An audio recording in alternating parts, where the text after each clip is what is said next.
This week on the Big Ten Team Rivalry Show, we ask the big questions. Did Penn State just become Unhappy Valley again? Did Iowa just lose the West again? Finally, if Michigan steals your signs and the NCAA tells the other team ahead of time and you still lose 49 to nothing, does that change the fact you already lost 4 in a row? Mac, anything else? The NCAA is fake news. Could you restate that in the form of a question, please? Oh, sorry. Okay. Is the NCAA fake news? Yes. All of this and more on the Big Ten Team Rivalry Show. First up, we've got Penn State, Illinois. We're going to go through each of the games. Well, we got 3 games. First up, Penn State, Illinois. We got 5 minutes for each game. Looking for some bigger prey. They're hungry for that bigger win, and this could be it if they can take down Penn State. I said, nevertheless. Why did I say I said? The former 3rd string, now 2nd string quarterback. And people on Twitter are talking. Should he be the starter now?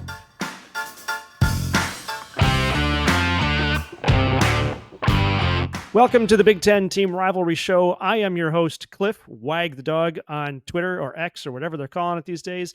That's data analyst with grit for the uninitiated. With me, as always, is the commentator extraordinaire. He's a tater, not a tear.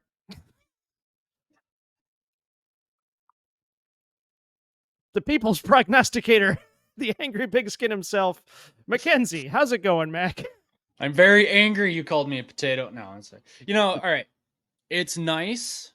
Actually, it's nice knowing that the entirety of college football is so scared of Michigan right now. I mean, Ward Manuel needs to extend Harbaugh and then immediately resign for not telling the NCAA to go jump in a lake that's filled with toxic chemicals. Wow. Just saying. Yeah. Thank you to all of our subscribers, and thank you to everyone watching. We are a father and son team, in case you couldn't tell, on a never-ending pursuit to make college football fun again, which it hasn't been the past couple of days. We use oddball statistics. We have some enthusiasm for personal bias and some friendly rivalry on the side. I have notes that I read, even though I say this every week, but it's been a strange week out there. If you enjoy watching football with your family, this is the channel for you. Mac, it's time for the rundown. When did you need that rundown by? As soon as possible. Okay. Just get it right. Yeah, we're going to dive in. The first game we're going to talk about tonight is number 7 Penn State at number 3 Ohio State. Both teams undefeated coming into the game last weekend, but as they say, 2 undefeateds enter, but only 1 leaves, and that was Ohio State. Meanwhile, Penn State has officially dropped from 7 to 10 in the AP, and Mac, as predicted by our very own Angry Pigskin, had this to say about that weeks and weeks ago. Penn State comes in at number 7. Not for long, though. Not for long. Mac, some are calling this domination by the Buckeyes, and I think I know why. Looking at the team stats, Ohio State wins first downs. If I can put those back up there. There we go. Ohio State won in first downs, passing yards, rushing yards, time of possession, and of course the score. Penn State had fewer penalties, penalty yards, and no turnovers, which I found interesting that Ohio State was the one who had the turnovers, and it's always, it's the turnovers that are always the killer. But a win is a win. But does it make sense to call it a domination? What do you think, Mac? Not really. So, I mean, Ohio State didn't really play that much better than Penn State throughout much of the game. It was only 10-6 at halftime. Neither team scored in the third quarter, and then Ohio State scored late to finally put the game away. But maybe you could say the defense was dominant for the most part. I mean, both of the defenses were pretty good in this game, I think. But there was also a lot of really bad offense too. So I mean, Drew Aller looked super nervous all game long. Even Kyle McCord looked kind of shaken up in a lot of places, and he missed a lot of throws that he really should have had. But I guess, so I don't know, I'll go back to Drew Aller real quick. I mean, he looked exactly like what he was a first-year starting quarterback getting his first start in a big-time game. And I mean, that said, Ohio State had more penalties and more turnovers. And yeah, Penn State went 1 for 16 on third downs, but Ohio State only converted 6 of 16 first downs. So yeah, I mean, it was a defensive struggle for sure, but there were several points for both offenses where the defense really didn't need to do much to defend. I mean, neither team has a great O-line, and Ohio State's saving grace was another great performance by Marvin Harrison Jr. And I know Ohio State had some injuries to some of their starters. Um, Maybe things are a bit more lopsided if they have them, but that means that moving forward, Ohio State's really going to hope they get some of those players back, especially for that game in Ann Arbor. Right now, though, they're putting games, I think anyway, squarely on Kyle McCord and Harrison Jr.'s shoulders, and that might have worked against Penn State, well, and Notre Dame, but it's not going to work against teams like Michigan that can punch you back just as hard. Now that you mention it, I guess that's something like we talked about the weather last week. It's injuries that I don't often pay a lot of attention to because it seems like if they're not out for the season, it feels like they're always back the next week. But that's not always true, obviously. Um, do you remember offhand how many injuries both teams had? Travion Henderson, their starting running back, and then Emeka Ibuka. Is he a tight end or a wide receiver? I should probably know that, but he is also out. Um, and then I believe they Out had for an the injury on the season or just for the next game? just for those games. I don't believe they know for how long they're actually going to be out. Okay. Yeah, no one really knows. They won't say whether, I mean, I don't know if this is an obvious thing, but they won't say whether or not they're going to be out for any length of time. Um, Right. so yeah, I just know that they were the two biggest names out, I believe. Oh, Julian Yeah, it Fleming seems too, I think is also out. okay. I think. Yeah, because there were a lot of injuries in the game. It seemed like Yeah. it just seemed like there was a lot happening. We haven't seen a lot of injuries in Michigan games, which makes me wonder because there's been a lot of injuries in. Now I'm not going to remember off the top of my head which games we were watching, but there's been several games that it seems like other teams have been suffering a lot of injuries, and I know that can come down to conditioning, which makes me think that the Michigan team is more well conditioned than even Ohio State or Penn State. But maybe that's a narrow margin there. I haven't really investigated that intently. I think you have to consider too that like Michigan is just far and away better than every team they've played. So it's entirely possible that Yeah, just the sheer fact that they're that much better than you means that you're going to get injured trying to keep up with them, or that, playing them is going to get you injured. And I think for Penn State and Ohio State, the fact that each team was suffering a lot of injuries throughout the game, it did seem like there were a lot of injuries, and the fact that that was happening, that doesn't exactly lend well to their conditioning, like you're saying, but also their yeah, preparation. I think certain type of right, preparation. The game plan might have been there, but just in terms of getting physically ready for the game, it doesn't seem like it anyway. right. Well, now, okay. So before we leave this game, I wanted to ask you a question about James Franklin. And I'm not trying to invent controversy, and I don't want to make a clickbaity thing here. Who's in the hot seat and who's not. But even Mark Rogers posted this, and now I've. Oh, wait a minute. I think I've got the. Let's see. Yeah, right there. So Mark Rogers posted this that James Franklin. Wow, and I cannot read it because it's too small on my screen. But essentially, James Franklin, if there's a coach in the Big Ten that can't win the big games and should, it's James Franklin at Penn State. Does that mean that Penn State should be looking for a new coach if they want to make it to the next level and not be third place in the East Division every single year? Although obviously next year that changes as far as how the divisions work. But if they want to get above Ohio State and Michigan State, should they get rid of James Franklin and get somebody else? No, why No, not? I guess I'm going to say the same thing that Joel Klatt said in 2019. Michigan played Michigan State, beat them 44-10, and Joel Klatt said, "Look, Michigan fans, this is what Harbaugh can give you. He can give you dominant victories. Okay, this team is good." who else are you going to get that can get them to this level? You're already playing at an extremely high level. I understand that it's not national championship level, and I understand that Penn State would probably like a Big Ten championship soon. It's very understandable. Michigan was in the same Man. boat, but um, but the thing is that Penn State is playing at a very high level. Now, they're kind of having the Michigan problem. He's having a Harbaugh problem where Harbaugh was beating everybody, including Penn State, but getting to Ohio State and losing. And then he would have one other game during the season that was just kind of like a fluke that didn't really make a whole lot of sense. Like um, losing to Michigan State in 2017 or losing to um, Iowa in 2016, I think it was, things like that. Mhm.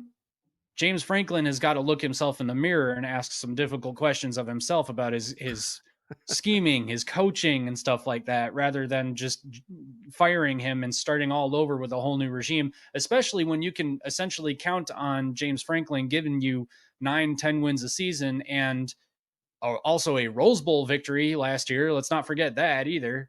So Right. no, don't fire James Franklin, but James, if you're listening, let's have a conversation, man. Like, you got to change a few things up here. Something's not working against these better teams. Somebody's got to step up. Yeah.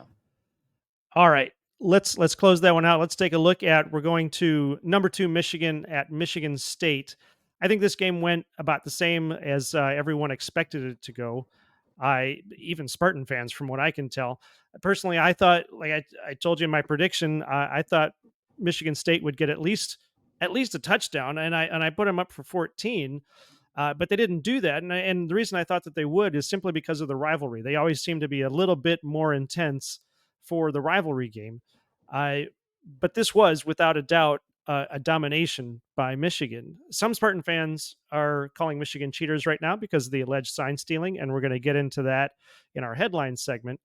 Um, but Michigan State has lost 5 in a row now this season, and you can't blame that on sign stealing. So my question for you, Mac, isn't so much about that game, but rather more about looking toward the future. Is Michigan as good as the hype? Actually, I've got 2 questions, but here's the first one. Is Michigan as good as the hype, or are we still waiting for Michigan to be challenged on the field? And I'll give you time to answer that one before I get to the next question. Yeah, I mean, they are. So I think two things can be true at once. So Michigan hasn't played quality competition. That's fine, including Michigan State. Let me just throw that little stinger in. Yeah. But they are also, but they are also living up to the hype. So they haven't struggled in a single game yet. I guess maybe you could say they struggled for a second against Bowling Green, but in my opinion, that was just JJ McCarthy trying to do some things that he probably shouldn't have. And Bowling Green actually being kind of good. I mean, they're not great, obviously, but they have a winning record, and they ended up going down to Georgia Tech and beating Georgia Tech. So it's not like they're going to roll over and die either. The only reason I think Michigan is not number 1 in the AP right now is because of their schedule. But ironically, Georgia's strength of schedule is actually worse right now. So I can't remember what it's called, the ranking system. But if you look at it, Michigan's strength of schedule is like 76 or 77. Georgia is in the high 90s. So Georgia's strength of schedule is markedly worse than Michigan's right now. So, I mean, that's just kind of interesting. But I guess there are only 2 teams on Michigan, or that Michigan has beaten this year, with losing records. And 5 points if you can guess which 2 they are.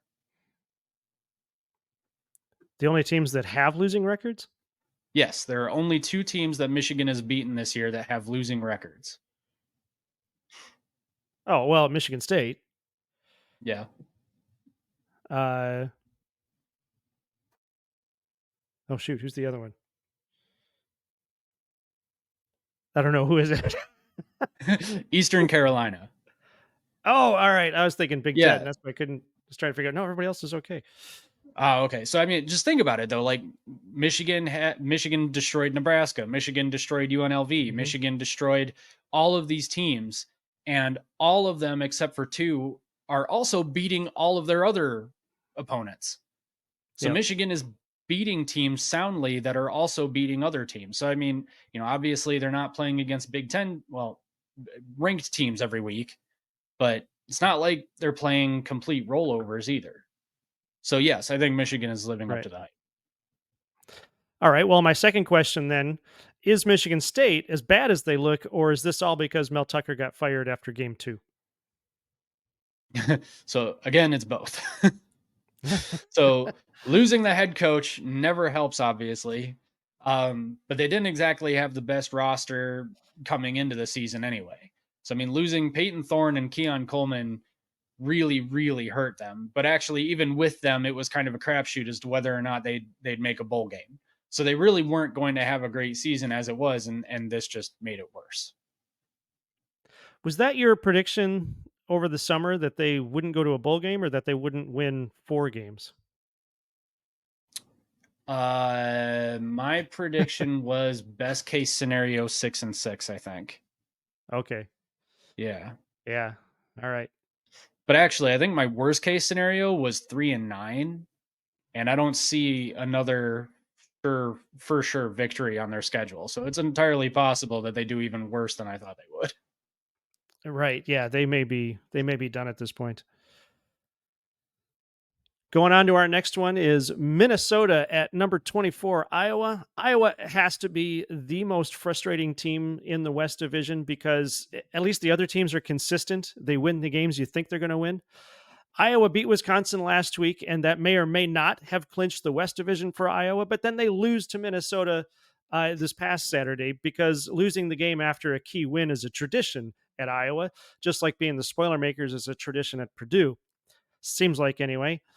Unfortunately, this game may or may not come down to a bad call. Certainly, that fair catch call was, I don't know, that was a crazy one. But as coaches will say, until they're blue in the face, if the game comes down to a bad call, you didn't play well enough to win. So, Mac, let's talk about that bad call. Well, let's ask. Let me ask: was that a bad call, and how does this shake up the West Division?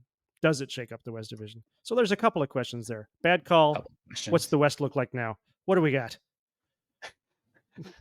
Um, I've heard arguments for and against it. That it was a good call, and other people saying no, it was a bad call. And for sure, it's going to be probably one of the most controversial calls in Big Ten history, I think. Mm-hmm. I personally didn't like it because every time I've seen someone call fair catch, they wave over their head. Yeah. It's Yep. up here. It's not down here. I guess this just brings to light the fact that they need to clearly define it. Like if you're going to call fair catch, do this, not this, so that there's absolutely zero confusion. And I guess that's the problem here is that you can't ref intent. You can't officiate.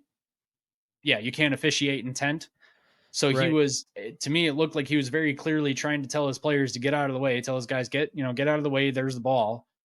But if you're the referee, you can't say, oh, that's clearly what he was doing because it's such a gray area. So you don't know for sure. So I get why they Yeah. called it. I just think that precedent shows that it's over the head than it is out here. Well, that's And what I. Oh, sorry. Go ahead. well, I was just going to finish saying and I think this makes it pretty clear that they need to rewrite the rule so that it is clear. So, but that's what I think. What killed him is that at one point, as he's waving his hands, his hand gets, or I guess it would have been his left, Kind of, gets slightly yeah, above level. And I think that's when the ref said, "Oh, he's got his hands up," because if it's slightly above level, it's not down, it's up. right. And that's one of those killer things. If he had just dropped his hand an inch, it's not a bad call, and Iowa wins the game. Right. Yeah. Or I'm sorry, there's no call, and Iowa wins the There's game. no call. Yeah. But I mean that just tells you, I mean they've got to make the rule clearer, and I guess now they have to make sure that they tell their return men, this is exactly what you do. Do this. Put If your you want a hands fair up. catch, do this. If you're trying to tell your guys get out of the way, don't do this. Yep. Oh, and you better That's believe they yeah. will now. Oh yeah. Yeah, for sure. Every coach in the country is probably like, "Okay, didn't know we had to do that, but we're going to do it now." What's your prediction for the fight then? Pain. All right, after a few minor technical difficulties, we are going to go over our picks for the week. Mac, Just take us through it, man. All right. Well, barring any more mathematical issues, in case you didn't see the last take, that's what happened. So we fixed it. Yeah. So I'll start with our best call. So your best call was Rutgers at Indiana. So you called 24-14 Rutgers. The actual score was 31-14. So only a score off there. Nice job to you. Congratulations. Nice. My best call was Penn State at Ohio State. I called 21-17 Ohio State. You called, or wait, no, the actual score was 20-12 Ohio State. So I was only off by about 6 points. You actually didn't do too bad. You were at 11 points off, and you also called Penn State to win. So I did. I called him in overtime, and it just never happened. no, it didn't, did it? Nope. Anyway, all right, worst call. So your worst call is actually it's not Minnesota at Iowa. That's what I've got listed here, but it's actually Michigan at Michigan State, which you'd think you know your favorite team the best, wouldn't you? Wouldn't you? I got it Doubt pretty close on Michigan's score. you did, yes. So your worst call, or you called 42-14 Michigan. The actual score was 49 to Goose Egg. Means that you were 21 points off. So shame upon you and your No, family. I thought Not for your sure firstborn. Michigan State would get something, but they got nothing. They got nothing. They got nothing. My worst call, on the other hand, was Wisconsin at Illinois. So I called 17-10 Wisconsin. It was actually 25-21. I got the spread kind of no, I didn't. Never mind. I was off by 19 points, so that sucks for me. And our most surprising call was actually, so yours was the Michigan State game, because you thought Michigan State would do something and they did nothing. Nothing. And I was surprised by the final of the Minnesota Iowa game, not only because Minnesota won, but also because they scored more than once against Iowa's defense. And that's about it. Well, and this one's cool too. So I won on pure numbers, but then because you won the coin toss, you got that 12-point bonus and more teams. You picked more of the correct teams, so that that got you the better score. So once again, the coin toss comes through in the clutch. Yeah, see? It's not just luck. A good reporter doesn't get great stories, Jimmy. A good reporter Makes them great. Our headline this week has to do with what is being dubbed Spygate, the stealing controversy. Pete Thamel over at ESPN has put out what he is calling a bombshell report about Michigan stealing signs from other teams and using that as an advantage to win. There's been a lot of talk about this. We're certainly not breaking any news here.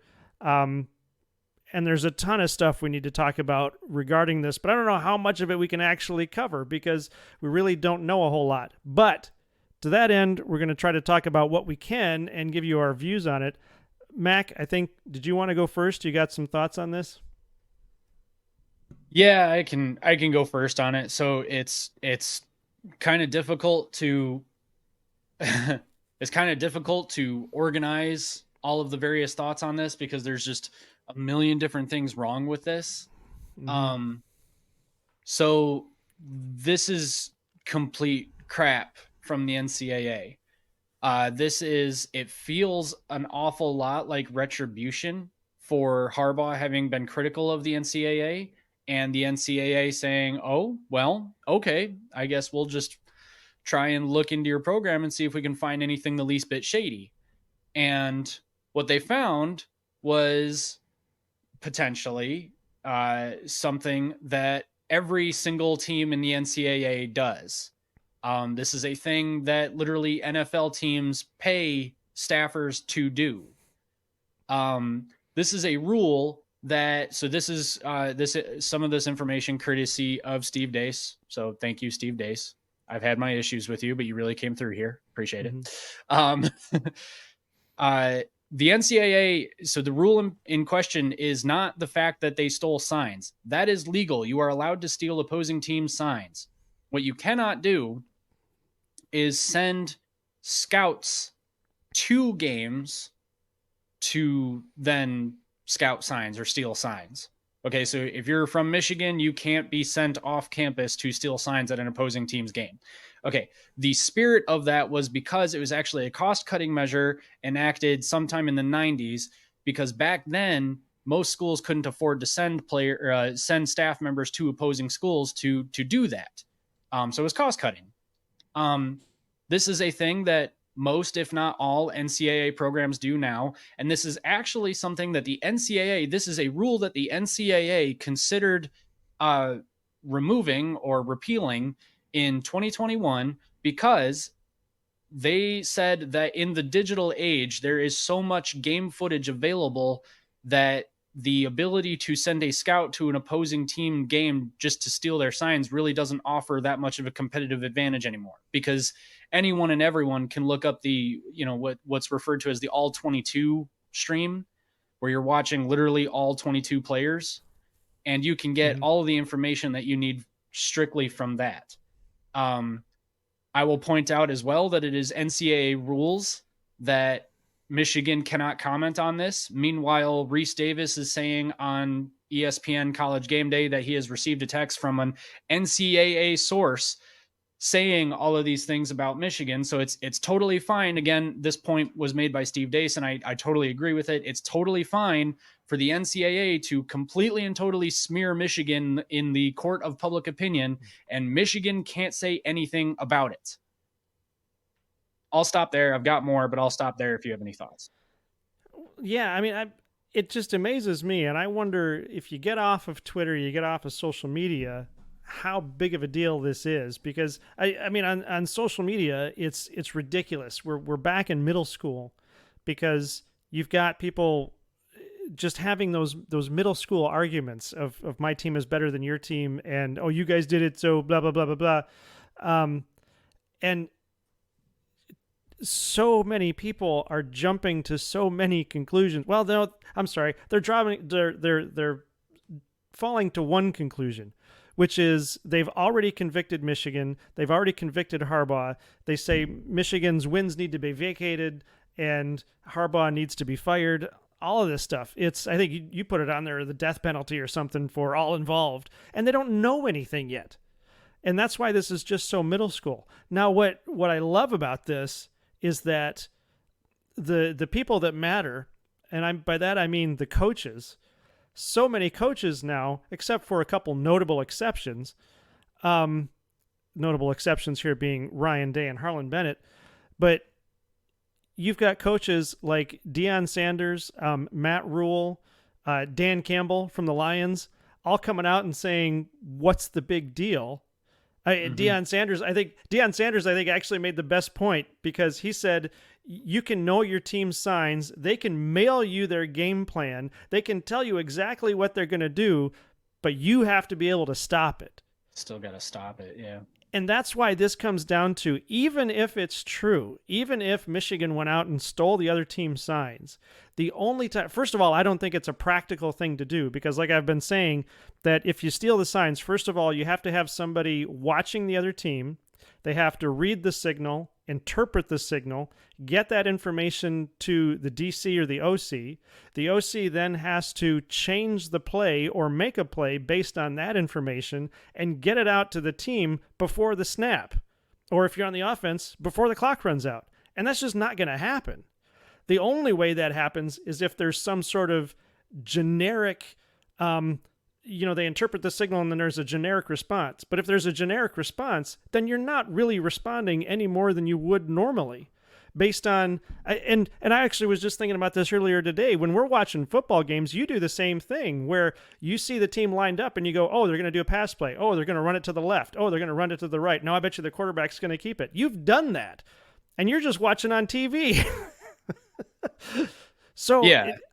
The whole thing seems ridiculous. And then I loved what Matt Rule said, that he said it happens all the time. He goes, in fact, how did he say it? That he said that we've got in NFL, they've got technology. He said in high school, they've got technology to get the signs out or the signals out to the players. He goes, it's just college football where we hold up these stupid signs with rock stars and fruit.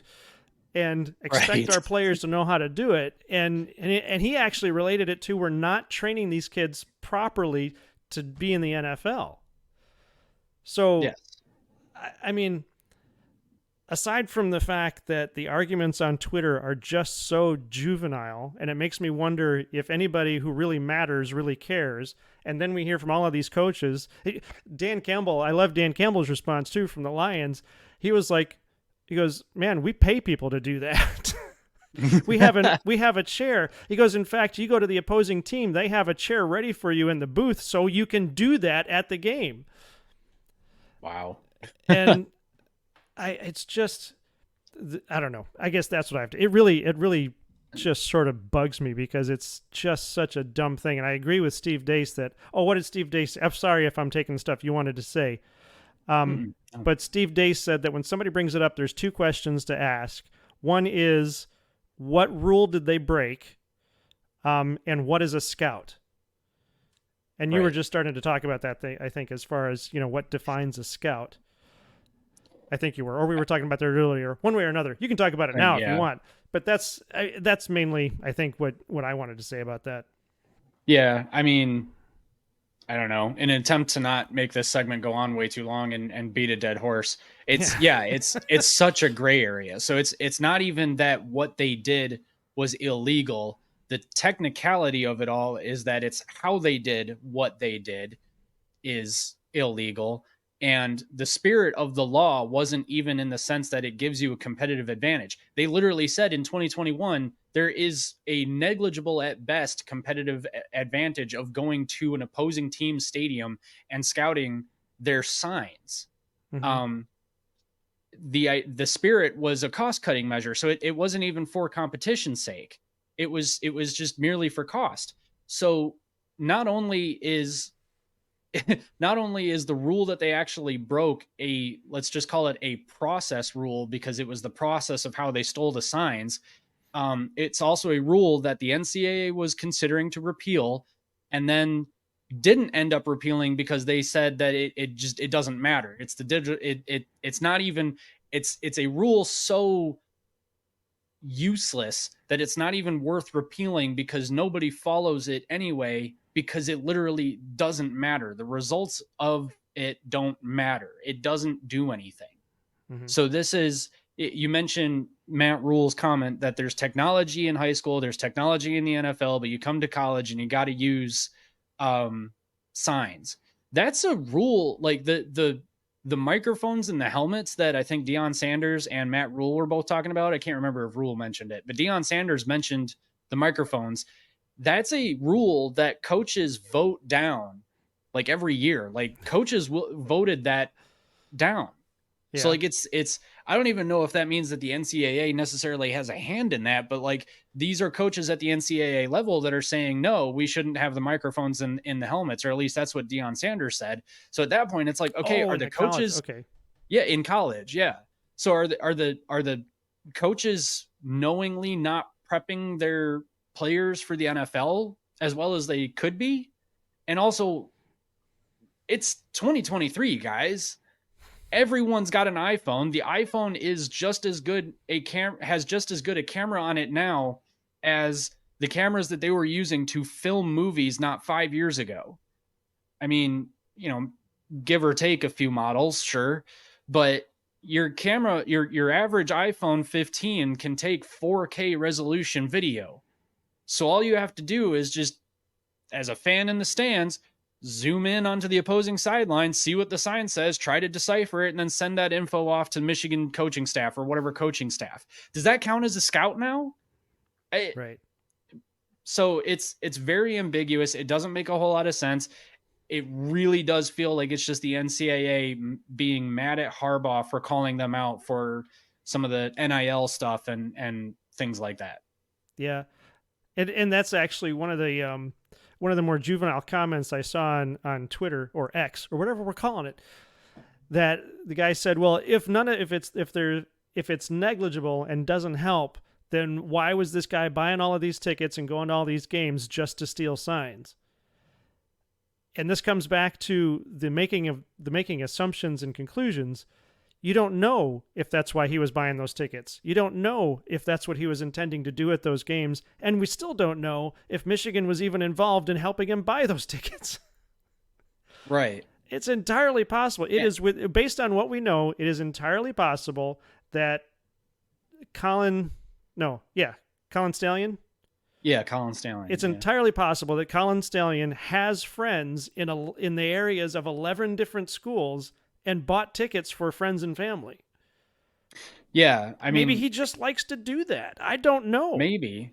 So I guess the weird thing about the allegation is that, yeah, he bought tickets to something like 30 Big Ten games over the last 2 or 3 years, something like that. Yeah. And then also bought tickets to games of CFP contenders, non-Big Ten teams, over the last couple of years too. Mm-hmm. So the why almost doesn't matter, although you are kind of curious to know why he's doing that. I mean, for whatever reason, they released his salary, and it's not fantastic in terms of what you can make in college sports. So why he's doing that is a interesting, curious question, but it kind of doesn't matter, considering the fact that what we've just covered is that even if they did break this rule, it's such a gray area, and they also didn't even really break a rule. Right. I guess, I don't know, whatever we just said still stands. But like, the point being, it doesn't really matter, it seems like. So who knows? But you also will not know until the investigation concludes, because the NCAA won't let him talk about it.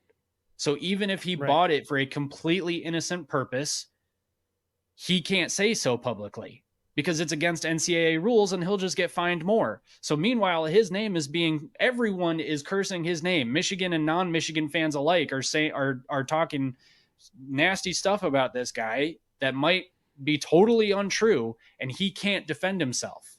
Right. It might be true too. And if it is true, it's really even still not that big of a deal. So either way, this guy's name is always going to be associated with cheating. I mean, we saw what happened with the Duke lacrosse players after the sexual assault thing happened all those years ago. If you Google the name of the guy, the main guy who was involved, I can't remember his name, like one of the players, if you Google his name, that sexual assault case comes back up. All of those players were found innocent of the sexual assault, but that's still attached to their name. So now cheating is going to be attached to this guy's name for who knows how long. Well, forever, really. Right. And he can't defend himself. Right. It's just nonsense. It is. Yeah, and I think we've probably said enough. The only other thing I can think of is that it's entirely possible. Well, and I don't know. Actually, this even seems like a stretch, but it's entirely possible that Colin did do this in order to get those signals and never told anybody. And then somebody finally found out, and they're like, "Why are you doing that? It doesn't even help." Dude, we can get the footage on YouTube, man. Right. Welcome! We are here to destroy you! In this segment, we do our coin toss, and as you've seen when we go over the picks, how important that coin toss is to our overall scores. So this week, Mac, I'm going to flip the coin. Do you want heads or tails? Give me heads. Heads. All right, here we go. And we're flipping the coin. And it's heads. You win again. I think you've won every coin toss so far. That's not fair. What are you taking, home or away? I am going to take... Oh, my goodness. See, it's very difficult because Ohio State is the away team, but Penn State is a home team. Oh, I'm going to take the home teams. Ah, you dirty rat. Ha! Brutal, but no one's died in years. Someone will vanish occasionally. In this segment, we review the games upcoming this week. The games upcoming, there's a fun way to say that. The ranked games coming up this weekend are the ones we're going to talk about. We've only got 2 games this week. I'm sorry, 2 ranked games this week.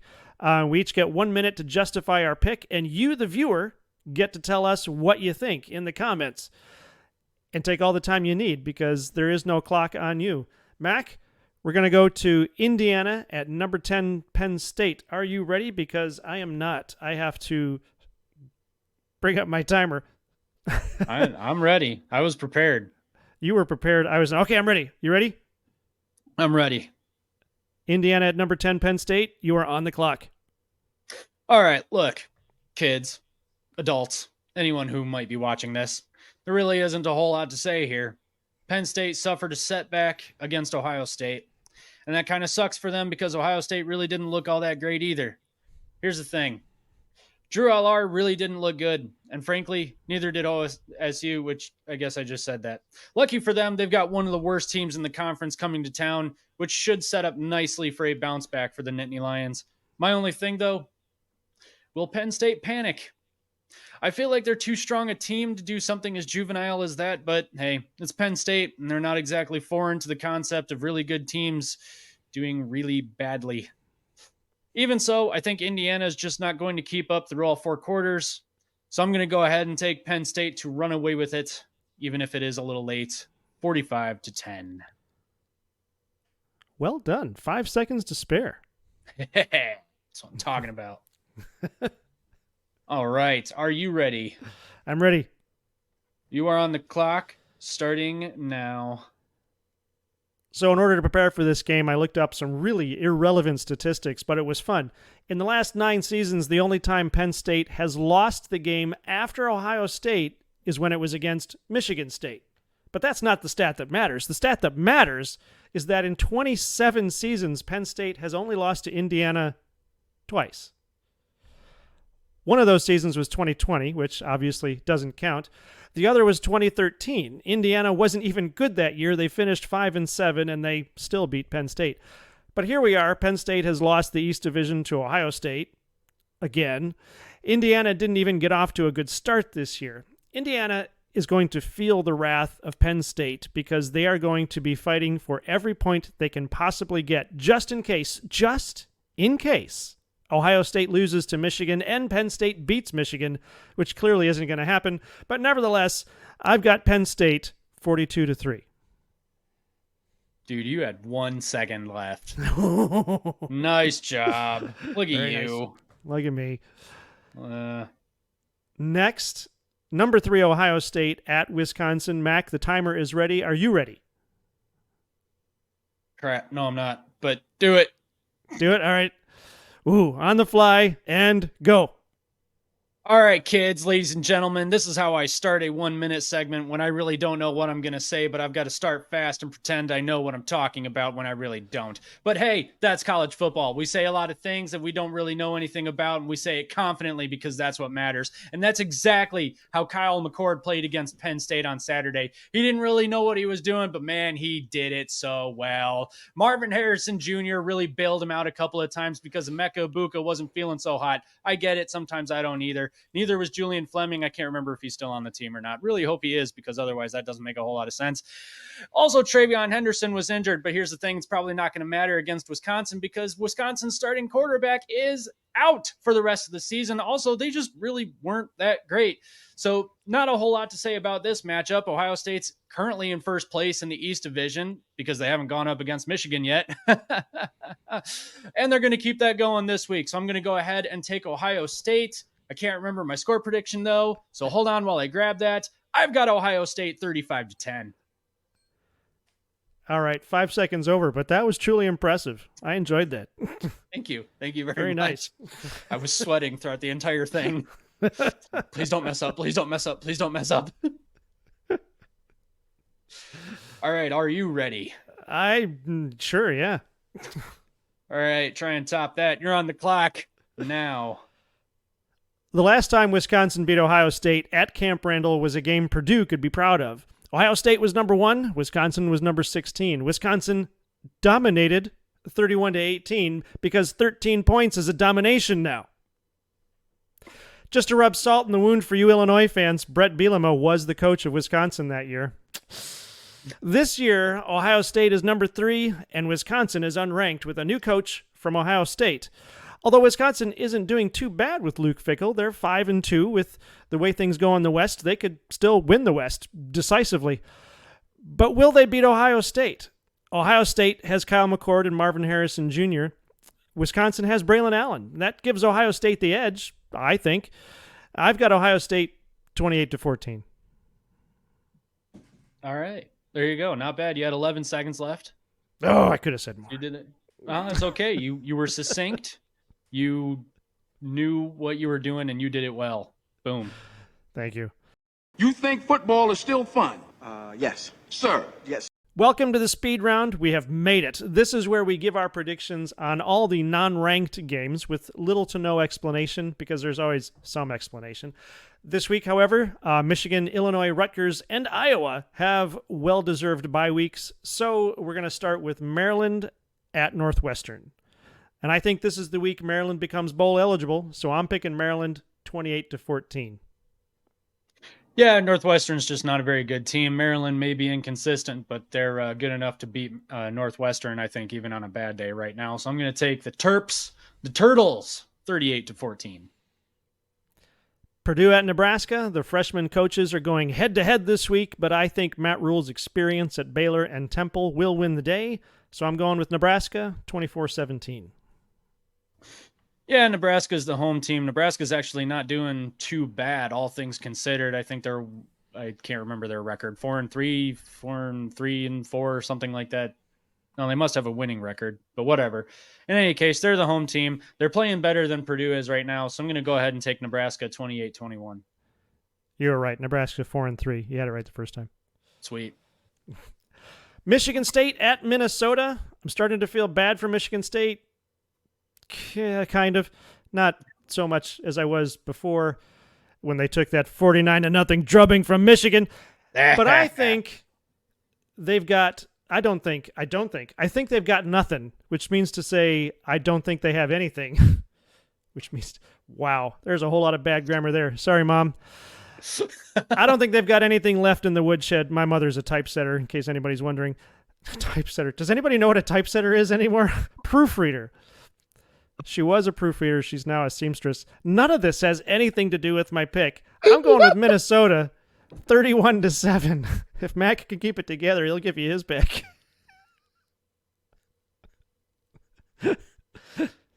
It's the speed round. What's a typesetter? Oh, my mom's a typesetter because it's 1930 all over again. Serendipity all over again. I'm okay. No, not That's serendipity. just Deja funny. vu. It's deja vu all over again. Yeah. Do you have a pick for the Minnesota game? I have a pick. Here's the thing. Minnesota's not playing very well, but they're playing better than Iowa, apparently, as long as the refs have anything to say about it. But Michigan State, sorry, guys. I kind of felt bad for you during the Michigan game, but then your fan base kind of started calling Michigan a bunch of cheaters. So I no longer feel bad for you. I hope Minnesota rams you into the ground. I really, really do. Really. So I'm going to take Minnesota. Wow. I'm going to take Minnesota 24-14 just because I'm a realist, but I really hope they destroy you guys. That's going to do it for us tonight, everybody. I appreciate it if you stayed through all of this nuttiness. Give us a like and a subscribe if you feel up to it. If you're still able, we appreciate it. Have fun watching football this weekend. Make football fun again. Mac, take us out, please. This is Team Rivalry, kind of. Thank you very much for watching. If you enjoyed this video, go ahead and give us a subscribe. It would mean a lot to us. Maybe even a like, possibly even a comment. Let us know your thoughts and all that. It would be really great to hear from you all. And have a great weekend watching football and enjoy watching football. Remember, #make football fun again. This is Big Ten Team Rivalry.